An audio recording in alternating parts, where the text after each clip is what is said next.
سبسكرايب. السلام عليكم ومرحبا بكم في قناة كورة جزائرية، حيث نوافيكم بكل جديد عن أخبار الكرة الجزائرية.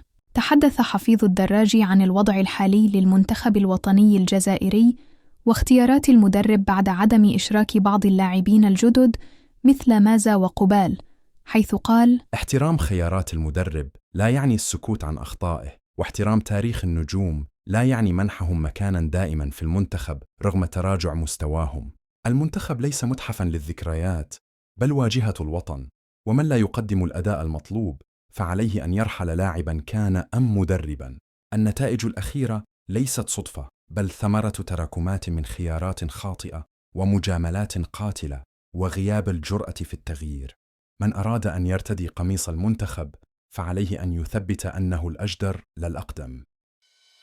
وفي الأخير، إذا أعجبكم الفيديو اضغط على زر الإعجاب والاشتراك ليصلكم كل جديد.